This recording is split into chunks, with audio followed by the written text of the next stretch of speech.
everyone and welcome back to my channel. For those of you who don't know me, my name is Imogen. I'm a second year geography student at the London School of Economics, and recently I did a room tour showing you around my university room in London. Now today I thought I would follow on from that video by showing you around the rest of the Hall of Residence, because I'm aware that having visited some of my other friends who have university rooms in other parts of the country, our halls look slightly different, and I thought it would be interesting just to show you what it's like. Coming out of our room, we find ourselves in the corridor. Now, the way that our halls are set out, there are roughly 30 people living on each corridor, and I think there's about 20 rooms because there are triple rooms in this hall, there's also double rooms, and there are single rooms. They're all mixed in together, so if we go down the corridor, this is a double room, this side has some singles on it, and this room is a triple. Moving back down the corridor, we have the kitchen, which is located right in the middle. We do need to use our key cards to access the kitchen, which is quite nice, so it means only people who live on our floor can get in here.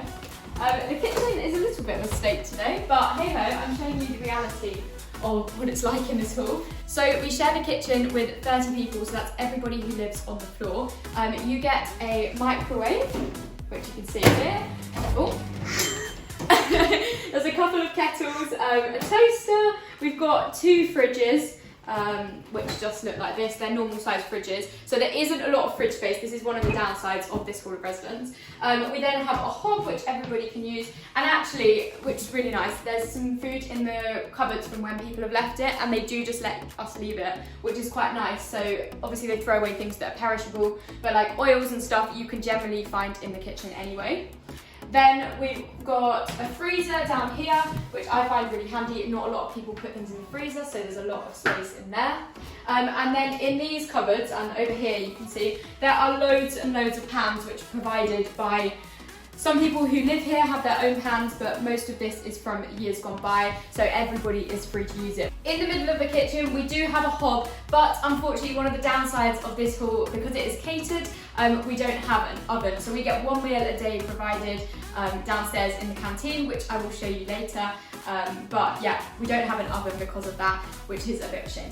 That means no pizza, no chips, no easy to cook meals apart from pasta. But yeah, we make do amend anyway. I'm not entirely sure as to what the thoughts were when they were designing this kitchen, because as I say, there are 30 of us who share this, and there are only 3 chairs, so I don't know if it's like 10 to a chair or something like that. So yeah, there's not a lot of seating space in here. You do tend to eat in your rooms anyway though, just because the kitchen can be quite busy at times. And then we have this like recycling tower here, which is quite good that the hall recycles or attempts to recycle if we get on board with the scheme. And there's some helpful signs up here which tell us about the hall that we're in and stuff. So then each floor I think has roughly 7 toilets. Obviously this depends on what floor you're on because the building has been modified from before. But in here we just have one of the toilets, which I thought I would show you. So yeah, you just have a wash basin, toilet. I mean, there's not much more to say. It's clean. These are cleaned every single day, and the kitchen is also cleaned every single day. So to be honest, they are generally in quite good condition when you find them. And in here we have the showers and more toilets. So I will show you, this is what the showers look like. Oh, let's turn the light on. There we go. So the showers just look like this. They're pretty clean, as I say, they get cleaned all the time. And yeah, you get a little area to get changed in as well, which is quite nice.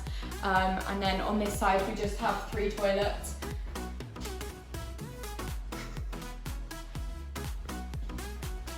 That is kind of everything to see on our corridor. We have a Hoover, which we're all allowed to use. You just have to come and pick it up and make sure it gets returned.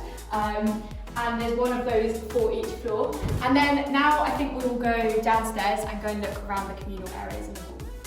Depending on the COVID rules at the time, the restrictions around the hall do vary. So as we are now entering a communal area, I should really have my mask on. However, within my household, I don't have to wear a mask. We are now outside of the building, and if you do bring your bike to university, as lots of people like to cycle in London, I mean, I personally would be too terrified, but if you do bring your bike to uni, we have secure bike storage, which you can see just down here. If you don't fancy bringing your own bike up to London, we do have the Boris Bike Hall. We have one of the Boris Bike docking stations literally right outside the hall. So this is our Hall of Residence over here. And then on this side we have Boris Bikes, so you can just hire those out for I think £2 for 24 hours, or you can get the subscription for the whole year, and you can cycle wherever you want in London. Moving back inside the hall, as you come in, there is a reception area, which is manned 24 hours a day. Obviously, we're in central London, so that is kind of necessary whilst we're here. But during the daytime, there are some lovely receptionists, such as my friend Martin, who's working today. And if you get deliveries of post or anything, there is a receptionist here to collect it for you, and then you can come and collect it at a time that suits you, which is really good. We also have this seating reception area, which during COVID people don't tend to use because we're not really supposed to gather in groups in the communal areas. But normally you'd be able to meet your friends here before you go out and things like that. Reception is open from 8 till 8, and so if you have any maintenance issues in the building, if your window stops working, your tap is leaking, you can come and see reception and they will be able to get somebody to come and have a look at it for you. Moving down to the basement.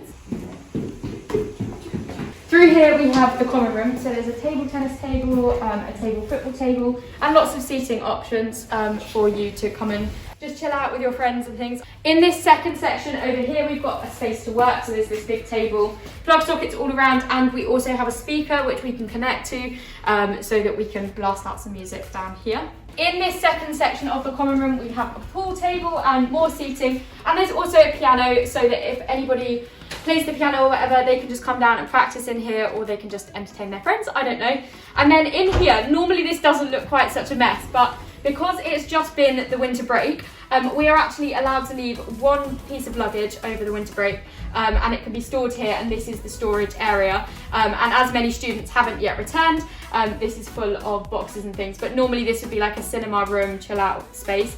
And the fairy lights, again, are from Christmas, so I think they'll be going, sadly, very soon.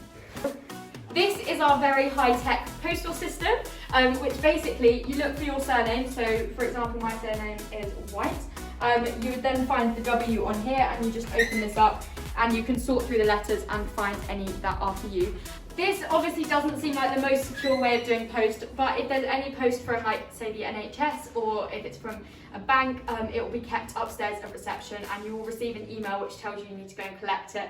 This is more just for cards and letters from friends and family. Just next to the lift and the post area, we have the computer room.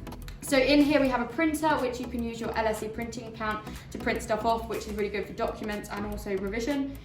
There's also 8 computers for you to come and use, or you can bring your laptop down here and just plug in to the wall. And it's just like a quiet study space within the hall, which means you don't necessarily have to walk all the way to university, because where we're located, it's about 20 to 25 minutes away.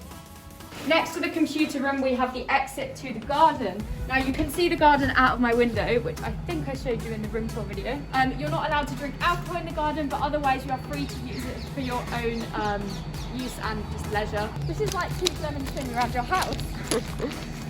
What's it called? Through the keyhole. Have you seen that? Yeah. What I'm on about. Okay. Out here in the garden, we have many seating areas for me and my many friends, which you can see. And then there's a few more on the decking over there. Sometimes during the summer we come and eat our dinner out here because the canteen is just over here. Now today is a Saturday, so we don't actually get dinner provided on a Saturday. Oh my god, it was brunch!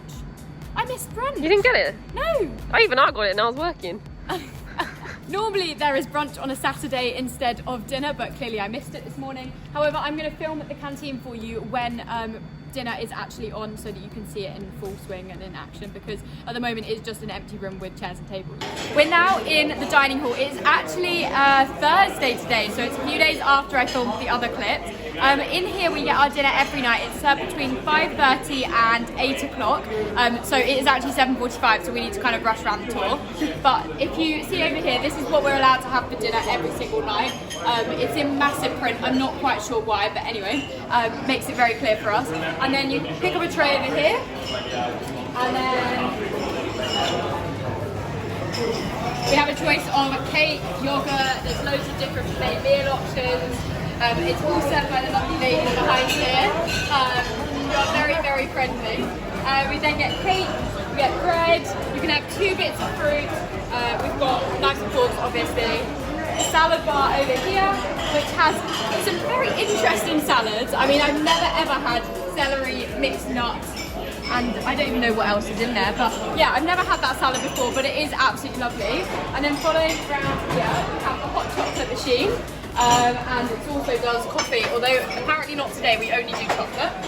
We've got hot water, you can get a cup of tea, there's all the sauces over here, and then over here we have like the soup section, so there's one vegetarian soup and one meat soup every single day. And then just through here we have all these tables where you can come and eat with all the different people from the hall.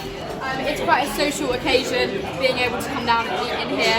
It's one of my favourite times of the day actually. So we come and eat down here and you'll see everybody else.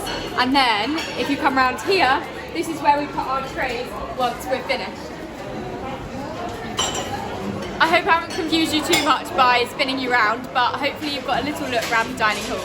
So this hall is actually made up of 3 different buildings. So through the garden you can access the other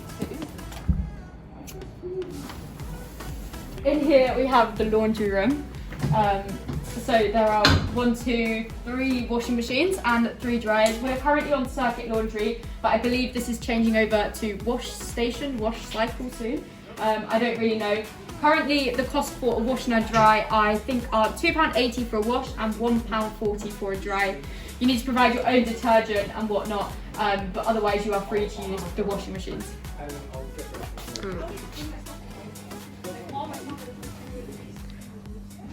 This is the back of the building, which you can see behind me. As you can see, the garden is actually quite a big space, which is really, really unusual for central London. So we're quite lucky in that respect.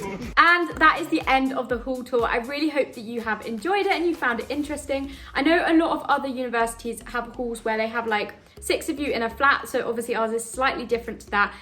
But yeah, hopefully you found it insightful if you're considering coming to LSE or if you're just interested generally. Anyway, if you did find it interesting, give it a big thumbs up and subscribe down below to see more London University content from me. Bye!